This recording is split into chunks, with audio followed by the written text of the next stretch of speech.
ایک انہوں نے فرمایا کہ پوچھا تھا کہ اگر کوئی نماز پڑھ رہا ہے اور کوئی دانت میں ذرہ تھا، اس کو جان بوجھ کے زبان پہ لے کے پہلے چبایا اور پھر اتار لیا گلے سے، تو کیا حکم شرع ہوگا؟ دیکھیں، چونکہ وہ منہ کا پہلے حصہ تھا، اگر وہ چنے کے برابر ہوتا یا اس سے بڑا اور بغیر چبائے اس کو نگل جاتے، پھر نماز کے فساد کا حکم ہوتا. لیکن اگر اس سے کم تھا اور بغیر چبائے نگل گیا یا چبا کر نگل گیا، اس صورت میں نماز فاسد تو نہیں ہوگی، ٹوٹے گی نہیں، لیکن یقیناً ایسا کرنا مکروہ ہے. اس کو چاہیے یہ تھا کہ اس کو اگر کوئی اطراف مسجد وغیرہ نہیں ہے اور تھوک سکتے ہیں تو سائیڈ میں منہ کر کے ہلکے عمل قلیل سے اس کو تھوک دیتے، لیکن اس کو چبانا پھر اتارنا یہ نماز کے احترام کے منافی ہے. اگرچہ نماز فاسد نہیں ہوگی لیکن یہ عمل مکروہ کہلائے گا، اس پر اللہ تعالیٰ کی بارگاہ میں توبہ کرنی چاہیے.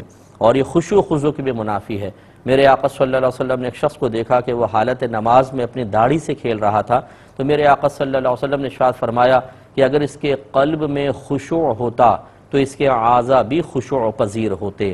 یعنی اگر یہ اللہ تعالیٰ کے دیکھنے کے یقین کے ساتھ، خوف خدا کے ساتھ، فکر آخرت کے ساتھ نماز پڑھ رہا ہوتا تو اس کے دل کا وہ ایک جو کیفیت ہے اس کا اثر اس کے اعضاء پر ہوتا اور یہ بالکل ساکن و سکوت کے ساتھ نماز پڑھ رہا ہوتا. تو اب یہ چبانا اور اس کو اتار لینا، اس کا مطلب توجہ آخرت کی طرف نہیں ہے، اللہ کے دیکھنے کی طرف نہیں ہے، یہ خشوع و خضوع میں کمی کی دلیل ہوئی اور یہ مکروہ ہوتا ہے. اس پہ اللہ کی بارگاہ میں توبہ کرنا چاہیے. ایک یہ بھائی نے فرمایا کہ ہم دبئی میں ہوتے ہیں اور جمعہ پڑھنے کے لیے دوست وغیرہ گاڑی میں پھر وہ مسجد تک پہنچتے ہیں، تو جیسے ہی جمعہ ختم ہوتا ہے ہمارے سارے دوست باہر نکل آتے ہیں. میں سنت وغیرہ پڑھتا ہوں تو وہ مجھے فورس کرتے ہیں کہ تم سنت چھوڑ دیا کرو، کیا حکم شرع ہے؟ دیکھیں، مسئلہ یہ ہوتا ہے کہ ہم بعض اوقات ایک ایسے ماحول میں چلے جاتے ہیں کہ جہاں کی تعلیمات کو بغیر دلیل کے ہم قبول کر لیتے ہیں، اور جو تعلیمات دلائل کے ساتھ پہلے سے ثابت شدہ تھیں اور ہمارے اکابرین اور ہمارے مسلمانوں کی میجورٹی اس پہ عمل پیرا ہے، اسے چھوڑ دیتے ہیں. اس سے بڑی نادانی اور کیا ہوگی؟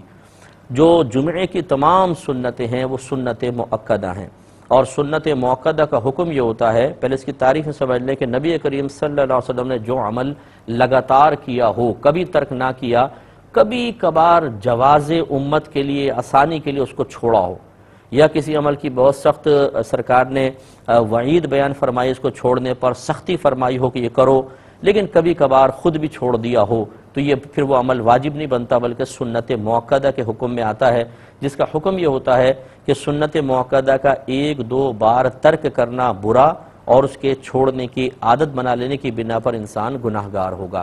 تو لہٰذا وہ آپ کے تمام دوست جو ہیں وہ گناہگار ہوتے ہیں، کیونکہ وہ اسی رنگ میں رنگ گئے ہیں کہ بھئی فرض پڑھو اور بھاگ لو گھر پر. حالانکہ آپ نے اگر ہمارا درس بخاری سنا ہو کتاب الصلاۃ میں، خود بخاری کی حدیثیں اس بات پر دال ہیں کہ میرے آقا صلی اللہ علیہ وسلم نے سنن ادا فرمائی ہیں.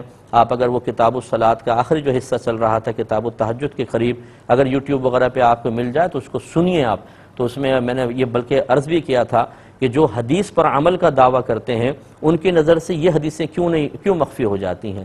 ایک حدیث ہم لے لیتے ہیں کہ جی سرکار نے فرمایا صرف تم پہ یہ نماز فرض ہے، نہ کم نہ زیادہ، تو چلیں جی پھر ہم پہ کوئی کم زیادہ نہیں ہے، صرف فرض پڑھو اور ختم.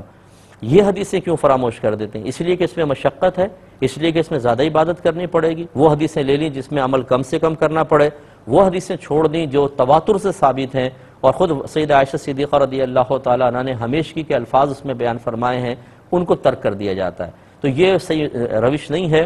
آپ اپنے دوستوں کو پیار محبت سے سمجھائیں کہ وہ ٹھہریں بلکہ وہ بھی پڑھیں. یہ جو ہمارے ہاں ایسا ہوتا ہے کہ جیسے ہی جمعے کی نماز ختم ہوتی ہے، توبہ، جوتیوں کے مقام پہ اتنا رش پڑ جاتا ہے جیسے فری میں کوئی نیاز تقسیم ہو رہی ہے یا پیسے تقسیم ہو رہے ہیں.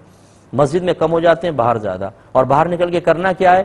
10-15 منٹ جوتیاں تلاش کرتے رہیں گے، دوسرے کندھے پہ چڑھیں گے، باہر نکل کے کیا کرنا ہے؟ ایک لمبا سا سانس بھریں گے، چل یار فٹ پاتھ پہ بیٹھتے ہیں، چلو یار فٹ بال کا میچ دیکھتے ہیں. یعنی آپ بھاگنے کے چکر میں تھے، بس بھاگے، باہر نکل کے کچھ نہیں کرنا ہے.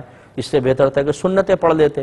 تو خلاصہ کلام یہ بہرحال کی یہ سنت مؤکدہ ہیں، آپ پڑھتے ہیں، بہت اچھا کرتے ہیں. دوستوں کو بھی پیار محبت سے سمجھائیں، ان کو پڑھوائیں، ویسے نکلیں گے تو آپ سب گناہگار ہوں گے.